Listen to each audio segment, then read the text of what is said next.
কুড়িগ্রামের রাজারহাট থানায় পুলিশের তদন্ত নিয়ে গুরুতর জালিয়াতির অভিযোগ উঠেছে। বাদী ও এজাহারভুক্ত সাক্ষীদের জবানবন্দি না নিয়েই আদালতে চার্জশিট দাখিল করেছে তদন্তকারী কর্মকর্তা আতিকুল ইসলাম। মামলার বাদী স্থানীয় সাংবাদিকের অভিযোগ, মোটা অঙ্কের টাকার বিনিময়ে ভুয়া 161 ধারার জবানবন্দি তৈরি করে মামলাকে দুর্বল করার চেষ্টা করেছে অভিযুক্ত এসআই আতিকুল। কুড়িগ্রাম দক্ষিণ প্রতিনিধি আসাদুজ্জামান আসাদের পাঠানো তথ্যচিত্র আরও জানাচ্ছেন সুলাইমান কবির। কালার এক্সপার্ট ডার্ক স্যাপ এবং মাইল্ড অন হ্যান্ডস টেকনোলজি সমৃদ্ধ অরিক্স অ্যাডভান্স ডিটারজেন্ট পাউডার আপনার লন্ড্রি এক্সপার্ট। চলতি বছরের 29 মার্চ সন্ত্রাসী হামলার শিকার হন কুড়িগ্রামের রাজারহাট প্রেস ক্লাবের সাংগঠনিক সম্পাদক ও দৈনিক ইত্তেফাকের উপজেলা প্রতিনিধি আরিফুল ইসলাম। ওই দিনই অভিযুক্ত বিএনপির বহিষ্কৃত নেতা আনিসুর রহমানের বিরুদ্ধে মামলা দায়ের করেন তিনি।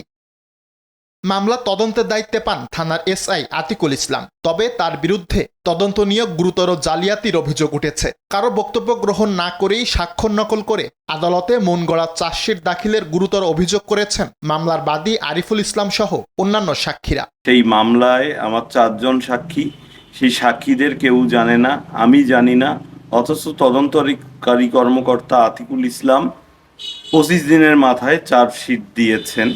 সাক্ষ্য গ্রহণ ছাড়াই উনি আমার সাক্ষ্য চার্জশিটে প্রদান করে উনি সেটি প্রেরণ করেছেন। আমি সাক্ষী, আমার সঙ্গে তো কোনো সাক্ষাৎ বা কোনো কথা বা ফোন কোনো কিছুই তো কথা বলেনি।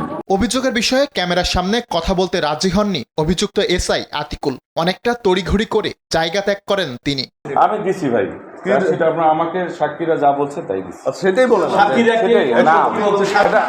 আমাদের ওসি স্যারের সাথে কথা বলা। এ বিষয়ে জানতে চাইলে রাজারহাট থানার ভারপ্রাপ্ত কর্মকর্তা মামুনুর রশিদ উত্তেজিত হয়ে পড়েন। এ সময় ভুক্তভোগীদের তোপের মুখে পড়তে হয় তাকে।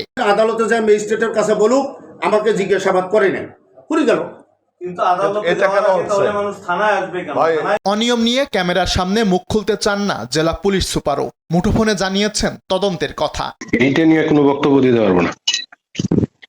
এটা নিয়ে কি, এটা কোনো বক্তব্যের বিষয় হলো? অভিযোগ দিয়েছে, আমি একজনকে তদন্ত দিয়েছি, সার্কেল অফিসারকে তদন্ত করে তার বিরুদ্ধে আইনগত ব্যবস্থা নেওয়া। সংশ্লিষ্টরা বলছেন, খোদ আইন শৃঙ্খলা বাহিনী সদস্যদের এমন অনিয়মে আইনের প্রতি শ্রদ্ধা হারাবে সাধারণ মানুষ। সেবা প্রাপ্তি নিয়েও দেখা দেবে প্রশ্ন। সুলাইমান কবির, RTV।